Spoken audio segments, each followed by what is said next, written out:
మీద నీకున్న ప్రేమని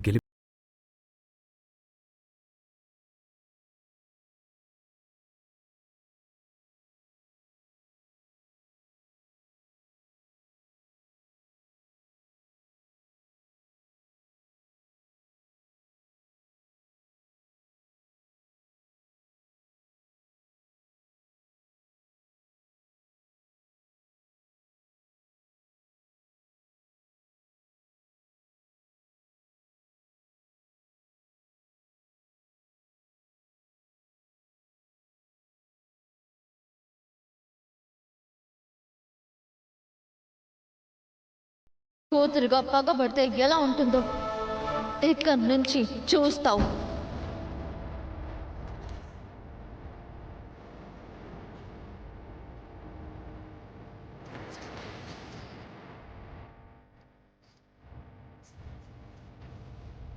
ఇంత జీవితంలో నీ మోహన్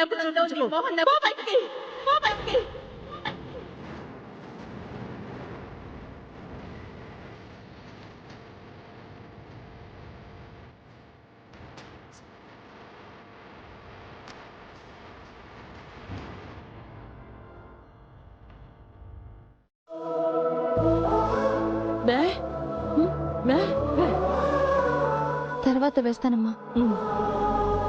ఏందమ్మా చామంతి, పొద్దు పొద్దున్నే పెద్ద పని పెట్టుకున్నావు? ఎవరికోసం ఇవన్నీ? మాకో మాట చెప్తే మేము చెయ్యత్తంగా. లేదు పెద్దమ్మా, ఈరోజు మా అమ్మ నాన్నల పెళ్లి రోజు.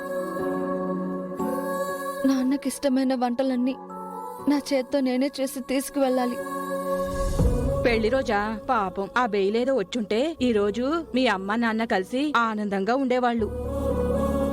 అందుకే ఈ ఒక్కరోజైనా మా నాన్న తృప్తిగా నా చేతి వంట తినాలి.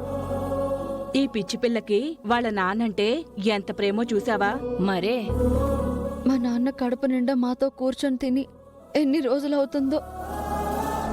రాజుగారు రాణిగారు చనిపోయాక చెయ్యని తప్పుకి తిండి తిప్పలు లేకుండా తిరుగుతూనే ఉన్నాడు. చివరికిప్పుడు జైలు పాలైపోయాడు. తినేది ఎంతైనా తృప్తిగా తినాలనుకునే మా నాన్న ఆ జైలు తిండి ఎలా తింటున్నాడో ఏంటో. అందుకే ఆయనకిష్టమైన వంటలన్నీ చేసి తీసుకువెళ్ళి మా అమ్మ చేత్తో తినిపిస్తే తృప్తిగా తింటాడు. ఏంటి శ్యామల అట్టున్నావు?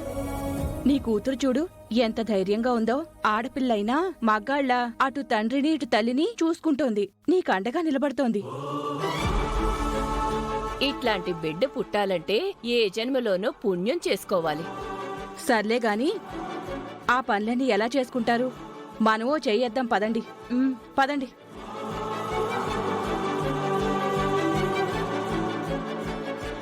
ఇంత దూరం వచ్చి ఇప్పుడు రాను అంటున్నావు.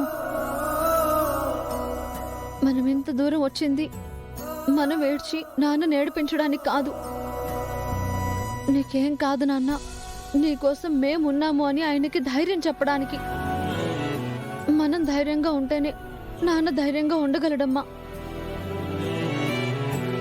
అక్క ఏడిపించి మనము నాన్న నేర్పిస్తే ఎలా అమ్మా?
గురించే మాట్లాడదాం. అక్క గురించి ఆలోచించడమే మానేసామన్నట్టు ఉండాలి. దాని బతుకది బతకడం నేర్చేసుకుంది. దాని బతుకు కోసం బతికుండగానే మనకి చితిమంట పెట్టేసింది అది.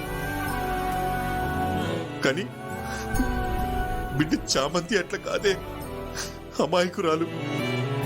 నమ్మితే నాలాగా ఊడిగం చేయడం తప్ప దాని గురించి అది ఆలోచించుకోవడం తెలియదు.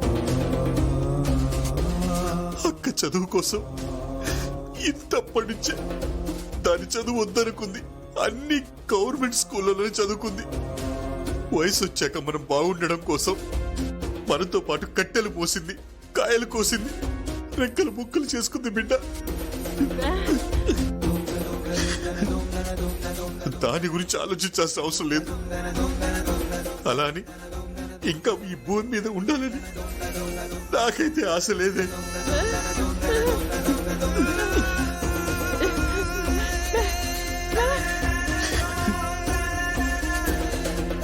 అవునే, ఆ రమాదేవి రహస్యాలు నాకు తెలుసని అది నన్ను వదిలిపెట్టదు. నా కారణంగా అది నా బిడ్డని కూడా వదిలిపెట్టదు. అందుకే నేను ఈ భూమి మీద ఉండి ఉద్ధరించేదేముంది? ఎవరిని ఉద్ధరించాలి నేను? నేను బతికుంటే నా బిడ్డ కష్టపడాల్సిందే, నా కోసం రోజు ఏడవలసిందే, ఆ రమాదేవి చేతుల్లో మాటలు పడాల్సిందే. చివరికి ఏదో ఒక రోజు ఆ రాక్షసి నా మీద కోపంతో నా బిడ్డ పానం తీసేసినా తీసేస్తుంది.